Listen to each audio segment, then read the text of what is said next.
केसरिया बालम आओ ने पधारो मारे देश। ये विश्व प्रसिद्ध लोकगीत भारत के जिस राज्य से आता है वो है राजा रजवाड़ों की भूमि राजस्थान। एक ऐसा राज्य जहां एक से बढ़कर एक किले हैं। कोई किला पानी के बीचों बीच खड़ा है तो कोई रेत के समंदर में, कोई हजारों सालों से ऊंची पहाड़ी पर चट्टान की तरह खड़ा है तो किसी की दीवारें the great wall of China को टक्कर देती है। किसी किले के नीचे सैकड़ों किलोमीटर लंबी गुप्त सुरंगें हैं तो कुछ में आज भी शाही खजाने के रहस्यमयी और गुप्त भंडार छिपे हुए हैं। लेकिन क्या आपने कभी सोचा है कि राजस्थान के राजा रजवाड़ों ने किले बनाने की शुरुआत क्यों की थी और करीब 1800 साल पहले श्री कृष्ण के वंशजों ने राजस्थान का पहला किला क्यों बनवाया था और अखंड भारत का वो एकमात्र किला कौन सा है जहां मुस्लिम रानियों ने भी जौहर किया था।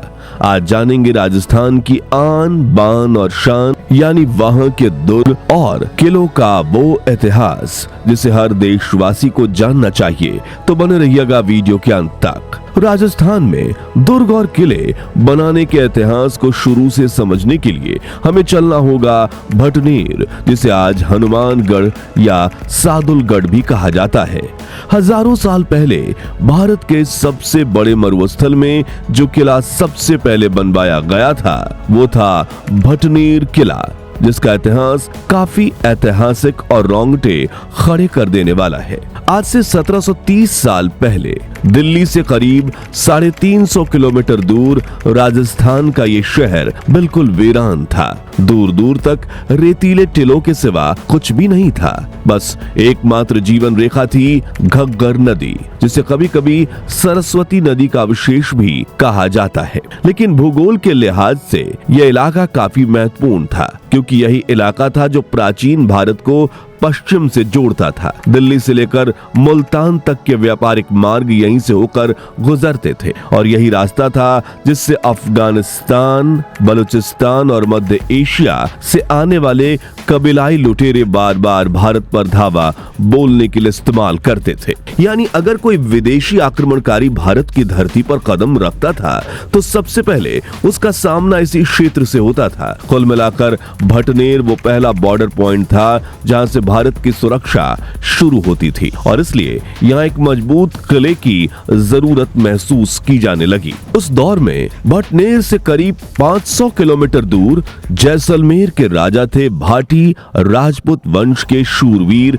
भूपत सिंह, जो स्वयं यदुवंशी थे यानी भगवान श्री कृष्ण के वंशज। और राजा भूपत सिंह को जब इस क्षेत्र की रणनीतिक अहमियत और संभावित खतरों को जानने का मौका मिला तो उन्होंने तुरंत अपने दरबार में इस विषय पर चर्चा बुलाई। रेगिस्तान के पार से लगातार लुटेरों के आने और व्यापारिक मार्गों पर हो रहे हमलों ने उन्हें चिंतित कर दिया था। उन्होंने सोचा कि अगर अब भी इस इलाके को न संभाला गया तो ये मार्ग हमेशा के लिए असुरक्षित हो जाएंगे और पश्चिम से आने वाले आक्रमणकारी सीधे जैसलमेर, दिल्ली और भारत के अन्य समृद्ध शहरों तक पहुंच जाएंगे। ऐसे में जरूरत थी एक ऐसे दुर्ग की जो न सिर्फ दुश्मनों को रोक सके बल्कि व्यापार आवागमन को भी सुरक्षित कर सके और वहां जनजीवन की रक्षा भी कर सके। ये वो वक्त था जब भारत को सोने की चिड़िया कहा जाता था। कोई भी देश भारत पहुंचने का समुद्री मार्ग नहीं खोज पाया था और व्यापारी या लुटेरे सिर्फ जमीनी मार्ग से ही भारत पहुंचते थे और ये रास्ता राजस्थान से होते हुए गुजरता था। मगर उस दौर में राजस्थान के राजा रजवाड़ों ने एक भी किला नहीं बनवाया था। हालांकि भटनेर से करीब 100 किलोमीटर दूर भटिंडा में एक किला जरूर था, लेकिन पूरे भारत वर्ष में बेहद कम किलों का निर्माण हुआ था। ऐसे में इतने बड़े सूखे मरुस्थल में विशालकाय किला खड़ा करवाना अपने आप में असंभव माना जाता था।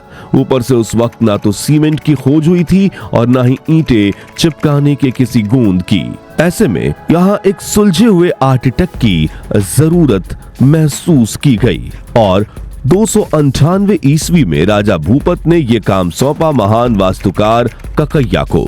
जिन्होंने काफी सोचने समझने के बाद एक ऐसे किले के डिजाइन बनाई जिसे उस दौर में भेदना लगभग नामुमकिन था। वास्तुकार ककैया ने घग्गर नदी के पानी और मरुस्थल की रेत का ही इस्तेमाल करके किले का निर्माण शुरू करवाया, जिनकी वहां से कोई कमी नहीं थी। ककैया ने इस मिट्टी और पानी से छोटी छोटी कच्ची ईंटें बनवाई।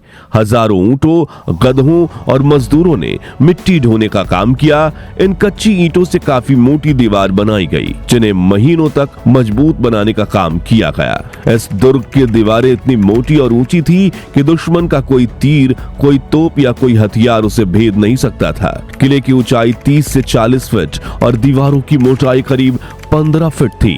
इन दीवारों के ऊपर जगह जगह कुल 52 गोलाकार बुर्ज यानी वॉच टावर्स बनाए गए थे, जहां से सैनिक चारों दिशाओं पर नजर रख सकते थे।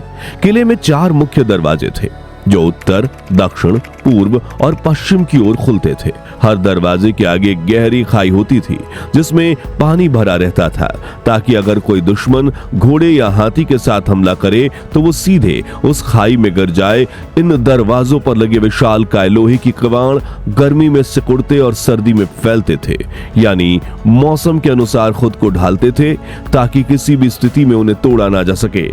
दरवाजे पर हजारों कीलें लगवाई गई थीं ताकि कोई लुटेरा हाथी की मदद से दरवाजा तोड़कर अंदर ना घुस सके। किले के भीतर एक पूरा शहर बसा था।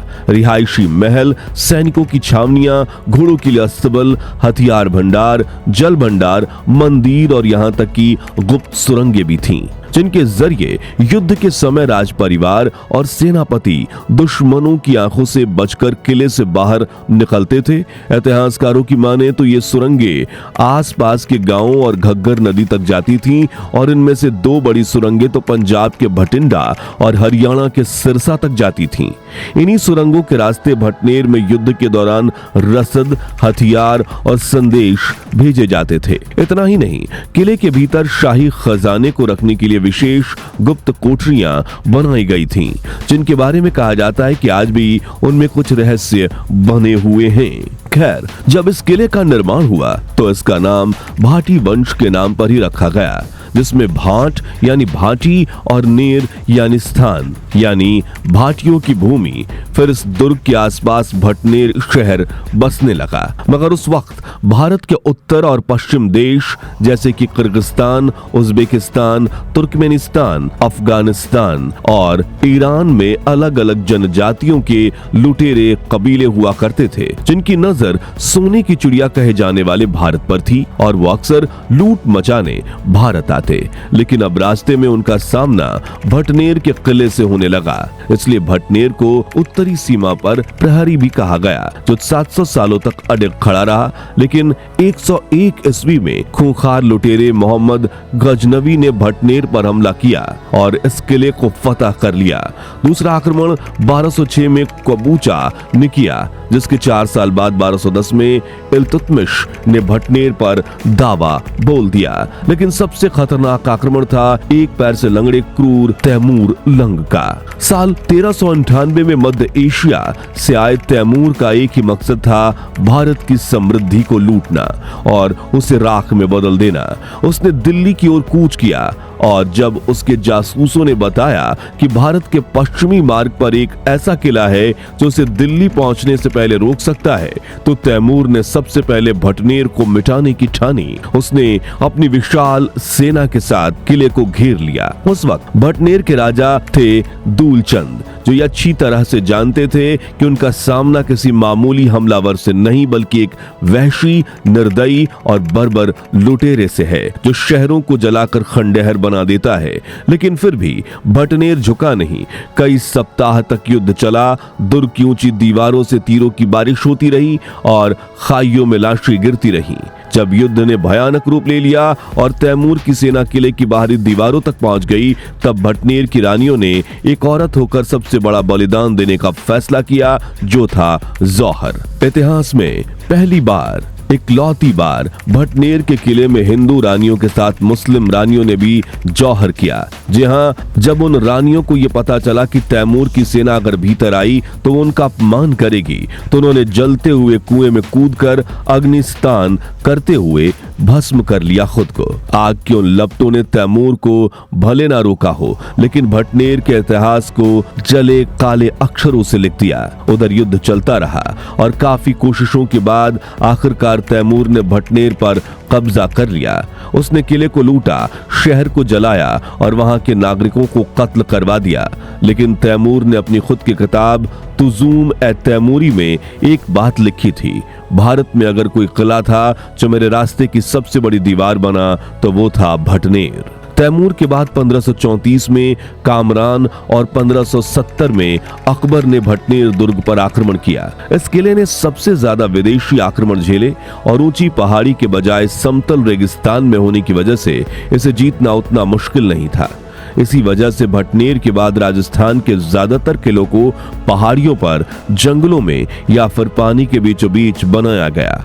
इधर भटनेर दुर्ग के कई शासक बदले और सन 1805 में भटनेर जाप्ता खां के शासन में था, मगर तभी बीकानेर के महाराज सूरज सिंह ने अपने इलाके का विस्तार बढ़ाने के लिए भटनेर पर आक्रमण कर दिया। कई दिनों तक युद्ध चला और आखिरकार मंगलवार के दिन महाराजा सूरज सिंह ने भटनेर के किले को फतह कर लिया। अब मंगलवार पवन पुत्र हनुमान जी का दिन माना जाता है। ऐसे में महाराजा सूरज सिंह ने इस जीत को बजरंग बली का आशीर्वाद समझा और भटनेर का नाम बदलकर हनुमानगढ़ रख दिया और उसी दिन से भटनेर के किले पर बीकानेर के राजा का शासन हो गया। कहा जाता है कि सूरज सिंह की सेना जब किले में घुसी तो उन्हें किले के अंदर एक तहखाना मिला जहां दीवारों पर सिंदूर लगे हुए हाथों के निशान थे, जैसे किसी ने आखिरी बार दीवार छूकर उसे अलविदा कहा हो।